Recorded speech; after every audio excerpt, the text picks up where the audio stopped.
Bonjour à toutes et à tous, vous êtes sur le plateau de Voyage au bout de la nuit. Je suis ravie de vous retrouver ce soir encore pour un joli moment de lecture avec Maupassant qui va nous accompagner pendant toute l'émission. Alors Maupassant, on l'aime bien, c'est un grand écrivain français, on l'a beaucoup lu ici sur Voyage au bout de la nuit. Et aujourd'hui, on va entamer un recueil de nouvelles qui s'intitule La Maison Tellier. Si vous avez manqué les replays, je vous invite à aller les voir sur les sites internet, sur le site internet de la chaîne, c'est-à-dire vous allez sur D8 rubrique Voyage au bout de la nuit et vous pouvez choisir les replays en fonction des lecteurs et des lectrices et en fonction des lectures qui vous intéressent. Voilà. Pour La Maison Tellier, vous n'êtes pas obligé de le faire parce que comme c'est des nouvelles, eh bien c'est très court, ça se lit très vite et on change quasiment de nouvelles à chaque émission. C'est plutôt pas mal. Ça me plaît beaucoup plus que La Chartreuse de Parme, par exemple.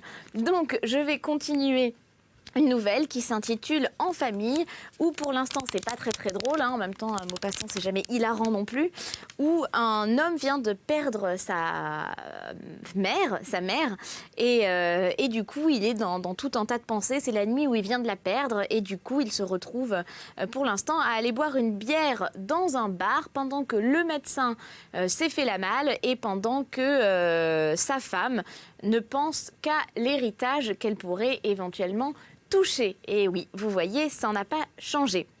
On reprend tout de suite la lecture. Je suis à la page 103, mais ça vous fait une belle jambe. Et je reprends au paragraphe où je me suis arrêtée tout à l'heure. Allez, très bon voyage à vous.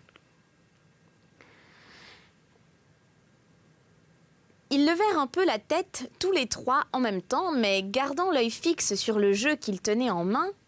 « Tiens, quoi ? Eh bien, ma mère vient de mourir ?» L'un d'eux murmura. Ah diable, avec cet air faussement navré que prennent les indifférents. Le troisième se remit au jeu, comme s'il eût pensé « Bon, ce n'est que ça. » Caravane attendait un de ces mots qu'on dit « venu du cœur ». Se voyant ainsi reçu, il s'éloigna, indigné de leur placidité devant la douleur d'un ami, bien que cette douleur, en ce moment même, fût tellement engourdie qu'il ne la sentait plus guère. Et il sortit. Sa femme l'attendait en chemise de nuit, assise sur une chaise basse auprès de la fenêtre ouverte et pensant toujours à l'héritage. « Déshabille-toi, dit-elle, nous allons causer quand nous serons au lit. » Il leva la tête et montrant le plafond de l'œil, « Mais là-haut, il n'y a personne. »« Pardon, Rosalie est auprès d'elle. Tu iras la remplacer à 3 heures du matin, quand tu auras fait un somme. » Il resta néanmoins en caleçon afin d'être prêt à tout événement, noua un foulard autour de son crâne, puis rejoignit sa femme qui venait de se glisser dans les draps. Ils demeurèrent quelque temps assis côte à côte, elle songeait. Sa coiffure, même à cette heure, était agrémentée d'un nœud rose et penchait un peu sur une oreille. Comme par la suite, une invincible habitude de tous les bonnets qu'elle portait. Soudain, tournant la tête vers lui, « Sais-tu si ta mère a fait un testament ?» dit-elle. Il hésita. Je crois pas. Non, sans doute elle n'en a pas fait. » Madame Caravane regarda son mari dans les yeux et d'une voix basse et rageuse. « C'est une indignité, vois-tu, car enfin voilà 10 ans que nous nous décarcassons à la soigner, que nous la logeons, que nous la nourrissons. C'est pas ta sœur qui en aurait fait autant pour elle, ni moi non plus. Si j'avais su comment j'en serais récompensée. Oui, c'est une honte pour sa mémoire. Tu me diras qu'elle payait pension, c'est vrai, oui, mais bon, les soins des enfants, c'est pas avec l'argent qu'on les paie. On les reconnaît par testament après la mort. Voilà comment se conduisent les gens honorables. Alors moi, j'en ai été pour ma peine et pour mes tracas. Ça, c'est du propre, c'est du propre. » Caravane éperdue répétait. Ma chérie, je t'en prie. Je t'en supplie. » Il eut un sursaut. À la longue, elle se calma et revenant au ton de chaque jour, elle reprit. Demain matin, faudra prévenir ta sœur. C'est vrai, je n'y avais pas pensé. Dès le jour, j'enverrai une dépêche. Mais elle l'arrêta, en femme qui a tout prévu. Non, envoie seulement de 10 à 11, afin que nous ayons le temps de nous retourner avant son arrivée. De Charenton ici, elle en a pour aller 2 bonnes heures au plus. Nous dirons que t'as perdu la tête. En prévenant dans la matinée, on se mettra pas dans la commise. Mais Caravane se frappa le front, et avec l'intonation timide qu'il prenait toujours en parlant de son chef, dont la pensée même le faisait trembler, « Il faut aussi prévenir le ministère, dit-il. » Elle répondit. « Mais pourquoi prévenir ? Dans des occasions comme ça, on est toujours excusable d'avoir oublié. Non, ne préviens pas, crois-moi. Ton chef ne pourra rien dire. Et tu le mettras dans un rude embarras. Oh ça, oui, dit-il, et dans une fameuse colère quand il ne me verra point venir. Oui, tu as raison, c'est une riche idée. Quand je lui annoncerai que ma mère est morte, il sera bien forcé de se taire. Et l'employé, ravi de la farce, se frottait les mains en songeant à la tête de son chef, tandis qu'au-dessus de lui, le corps de la vieille gisait à son côté de la bonne endormie. Madame Caravane devenait soucieuse, comme obsédée par une préoccupation difficile à dire. Enfin, elle se décida. « Ta mère t'avait bien donné sa pendule, n'est-ce pas, la jeune fille au bilboquet ?» Il chercha dans sa mémoire et répondit. « Oui, oui, elle m'a dit, ce sera pour toi la pendule si tu prends bien soin de moi. » Ah. Madame Caravane, tranquillisée, se rasséréna. « Alors vois-tu, il faut aller la chercher parce que si nous laissons venir ta sœur, elle nous empêchera de la prendre. » Il hésita. « Tu crois ?» Elle se fâcha. « Certainement que je le crois, encore une fois. Ni vu ni connu, c'est à nous. Hein ? Bon, nous la descendrons en même temps. Elle me l'a donnée à moi, un jour qu'elle était de bonne humeur. » Caravane semblait incrédule. « Non mais ma chère, c'est une grande responsabilité. Tu ne changeras donc jamais ? Hein, tu laisseras tes enfants mourir de faim, toi plutôt que de faire un mouvement ? Du moment qu'elle me l'a donnée, c'est commode, c'est à nous, n'est-ce pas ? Et si ta sœur n'est pas contente, elle me le dira, moi. Moi, je m'en moque bien de ta sœur. Hein. Allez, lève-toi, que nous apportions tout de suite ce que ta mère nous a donné. » Tremblant et vaincu, il sortit du lit, et comme il passait sa culotte, elle l'en empêcha. « Ce n'est pas la peine de t'habiller, va, garde ton caleçon, ça suffit. J'irai bien comme ça, moi. » Et tous deux, en toilette de nuit, partirent, montèrent l'escalier sans bruit, ouvrirent la porte avec précaution et entrèrent dans la chambre où les 4 bougies allumées autour de l'assiette, au buis béni, semblaient seules garder la vieille en son repos rigide. Car Rosalie, étendue dans son fauteuil, les jambes allongées, les mains croisées sur sa jupe, la tête tombée de côté, immobile aussi et la bouche ouverte, dormait en ronflant un peu. Caravane prit le pendule. C'était un de ces objets grotesques, comme on en produisit beaucoup.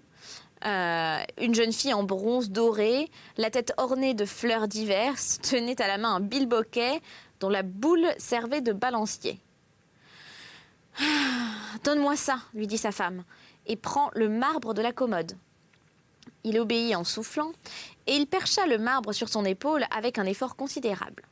Alors le couple partit, Caravane se baissa sous la porte, se mit à descendre en tremblant l'escalier, tandis que sa femme, marchant à reculons, l'éclairait d'une main, ayant la pendule sous l'autre bras. Lorsqu'ils furent chez eux, elle poussa un grand soupir. Le plus gros, en fait, dit-elle. Allons chercher le reste. Mais les tiroirs du meuble étaient tout pleins des hardes de la vieille. Il fallait bien cacher cela quelque part. Madame Caravane eut une idée. « Ah, va donc prendre le coffre à bois en sapin qui est dans le vestibule. Vaut pas 40 sous. On peut bien le mettre ici. » Et quand le coffre fut arrivé, on commença le transport. Ils enlevaient l'un après l'autre les manchettes, les collerettes, les chemises, les bonnets, toutes les pauvres nippes de la bonne femme étendues là derrière eux. Et ils disposaient méthodiquement dans le coffre à bois de façon à tromper Madame Brault, l'autre enfant de l'un des défuntes qui viendrait le lendemain. Quand ce fut fini, on descendit d'abord les tiroirs, puis le corps du meuble en le tenant chacun par un bout, et tous deux cherchèrent pendant longtemps à quel endroit il ferait le mieux. On se décida pour la chambre en face de lui, entre les 2 fenêtres. Une fois la commode en place, Madame Caravane l'emplit de son propre linge. La pendule occupa la cheminée de la salle, et le couple considéra l'effet obtenu. Ils en furent aussitôt enchantés. « Ça fait très bien, dit-elle. » Il répondit « Oui, très bien. » Alors ils se couchèrent.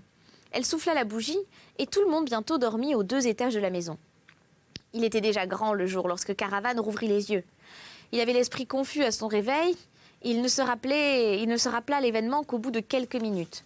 Ce souvenir lui donna un grand coup dans la poitrine et il sauta du lit, très ému de nouveau, prêt à pleurer.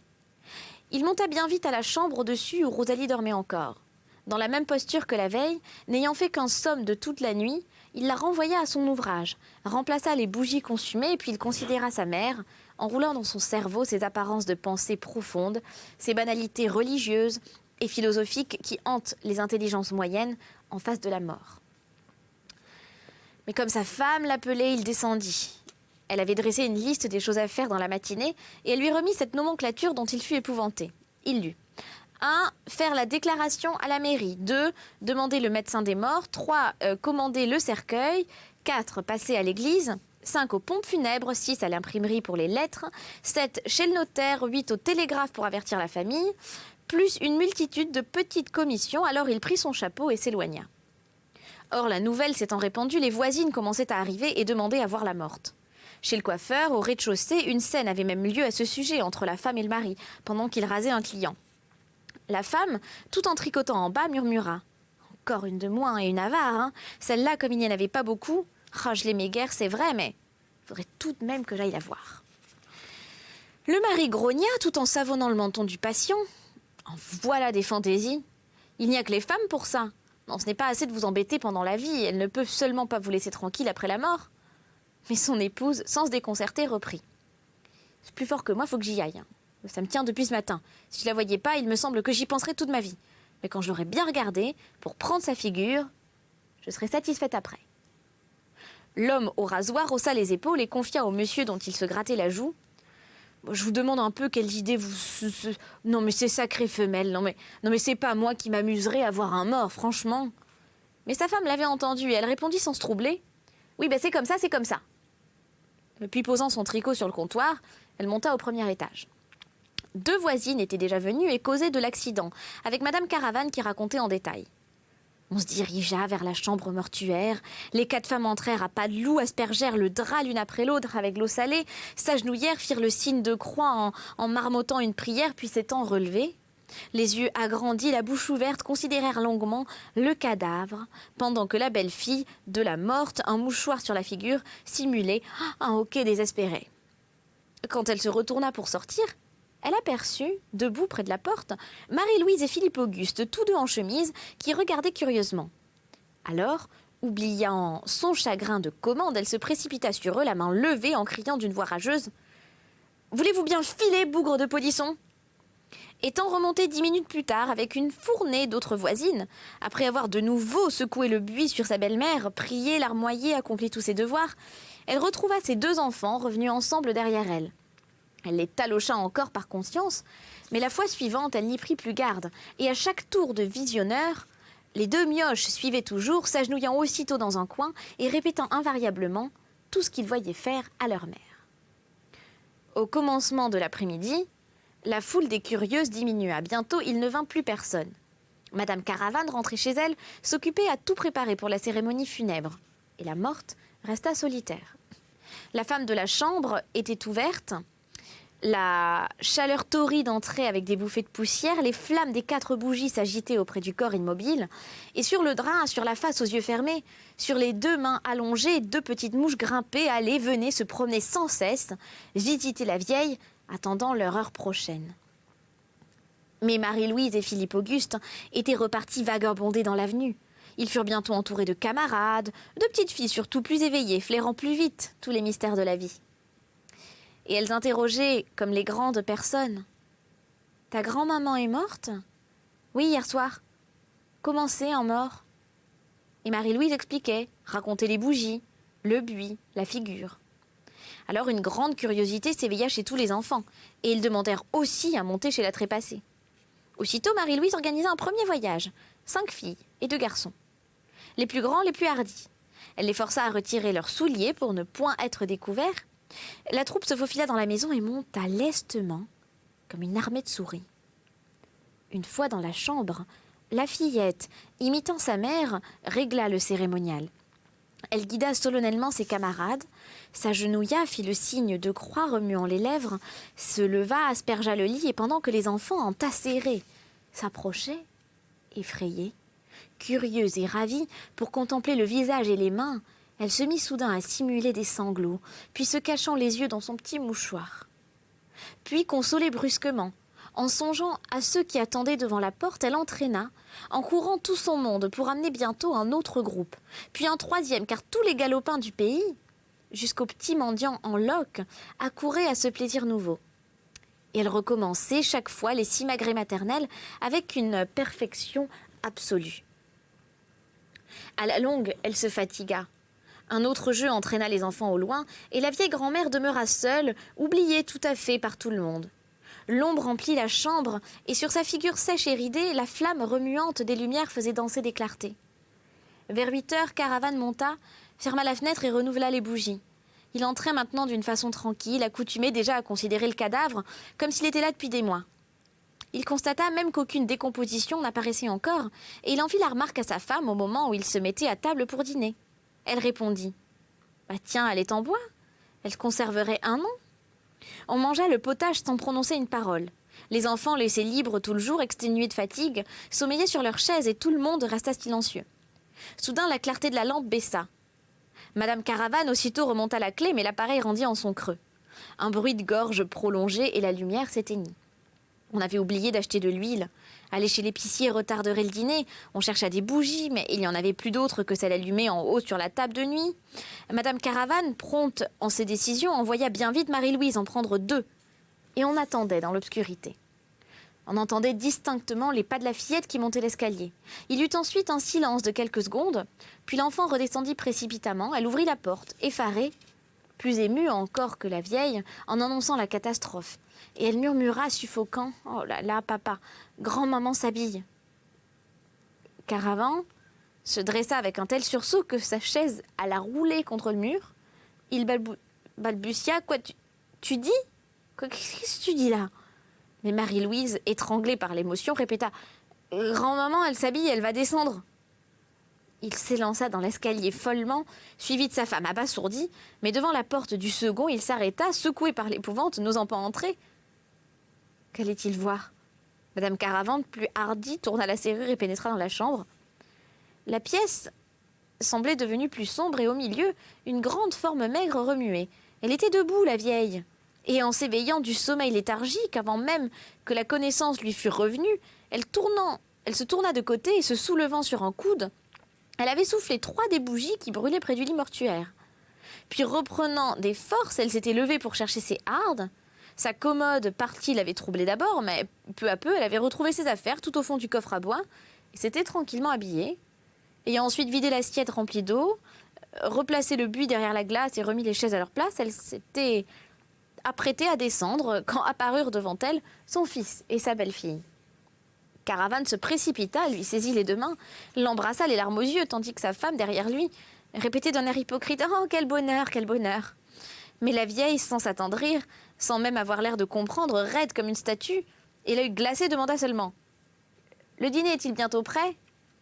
Il balbutia, perdant la tête « mais oui, maman, mais oui, nous t'attendions !» Et avec un empressement inaccoutumé, il prit son bras, pendant que Madame Caravane, la jeune, saisissant la bougie, les éclairait, descendant l'escalier devant eux, à reculons et marche à marche, comme elle avait fait la nuit même, devant son mari qui portait le marbre. En arrivant au premier étage, elle faillit se heurter contre des gens qui montaient. C'était la famille de Charenton, Madame Brault, suivie de son époux. La femme grande, grosse, au ventre hydropique, qui rejetait le torse en arrière, ouvrait des yeux effarés, prête à fuir. Le mari, un cordonnier socialiste, petit homme poilu jusqu'au nez, tout pareil à un singe, murmura sans s'émouvoir. « Eh bien quoi, elle ressuscite !» Aussitôt que Madame Caravane les eut reconnus, elle leur fit des signes désespérés, puis tout en haut, « Tiens, comment ? Ah ben vous voilà, quelle bonne surprise !» Mais Madame Brault, abasourdie, ne comprenait pas. Elle répondit à demi-voix. « C'est votre dépêche qui nous a fait venir. Nous croyions que c'était fini. » Son mari, derrière elle, la pinçait pour la faire taire. Il ajouta avec un rire malin, caché dans sa barbe épaisse. « Ah, c'est bien aimable à vous de nous avoir invités. Ah, on est venu tout de suite !» Faisant allusion ainsi à l'hostilité qui régnait depuis longtemps entre les 2 ménages. Et puis, comme la vieille arrivait aux dernières marches, il s'avança vivement et frotta contre ses joues le poil que lui couvrait la face, et criant dans son oreille à cause de sa surdité « Ça va bien, la mère, toujours solide, hein ?» Madame Brault, dans sa stupeur de voir bien vivante celle qu'elle s'attendait à retrouver morte, n'osait même pas l'embrasser. Et son ventre énorme encombrait tout le palier, empêchant les autres d'avancer. Ah, la vieille, inquiète et soupçonneuse, mais sans jamais parler, regardait tout le monde autour, et son petit œil gris, scrutateur et dur, se fixa tantôt sur l'un, tantôt sur l'autre, plein de pensées visibles qui gênaient ses enfants. Caravane dit pour expliquer. « Elle a été un peu souffrante, hein, mais elle va bien maintenant. Tout à fait bien, n'est-ce pas, mère ?» Alors la bonne femme, se remettant en marche, répondit de sa voix cassée comme lointaine. « Bah, c'est une syncope. Je vous entendais tout le temps. Hein. » Un silence embarrassé suivit. On pénétra dans la salle, et puis on s'assit devant un dîner improvisé en quelques minutes.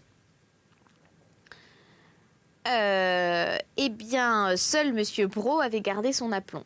Sa figure de gorille méchant grimaçait, et il lâchait des mots à double sens qui gênaient visiblement tout le monde.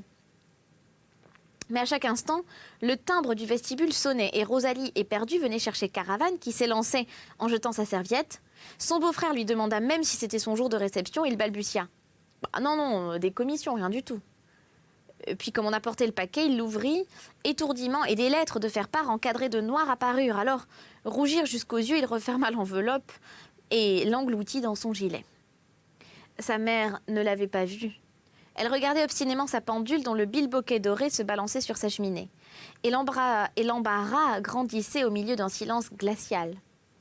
Alors la vieille, tournant vers sa fille sa face ridée de sorcière, eut dans les yeux un frisson de malice et prononça « Lundi, tu m'amèneras ta petite, je veux la voir !»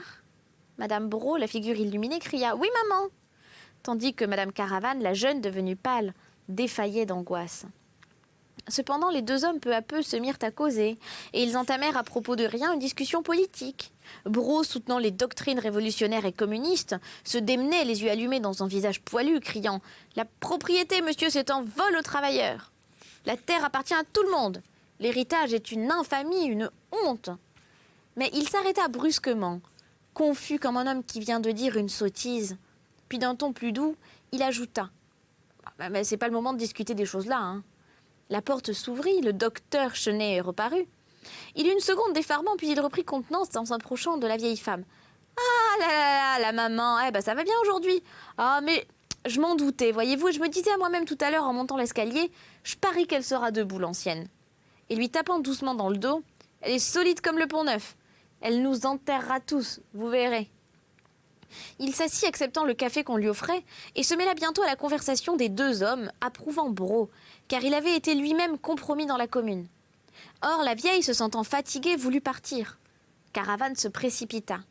Alors elle le fixa dans les yeux et lui dit « Toi, tu vas me remonter tout de suite ma commode et ma pendule, hein ?»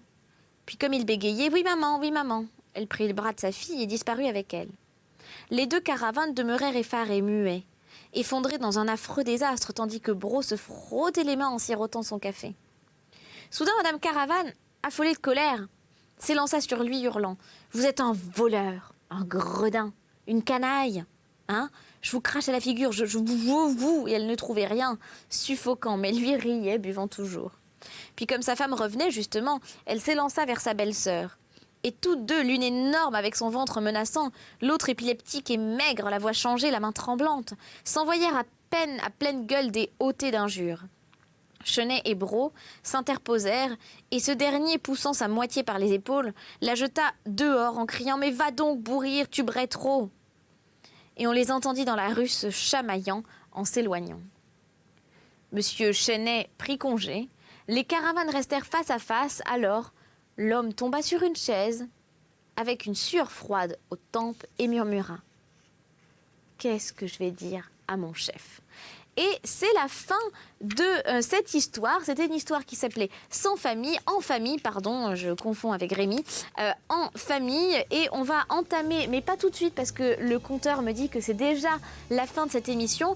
On entamera une prochaine nouvelle lors d'une prochaine lecture, évidemment. Donc restez avec nous après cette courte page de pause. Profitez-en pour vous rafraîchir, pour aller boire un café, une petite tisane de grand-mère. Et on se retrouve juste après pour la Maison Tellier. Allez, à très bientôt sur Voyage au bout de la nuit. Ciao!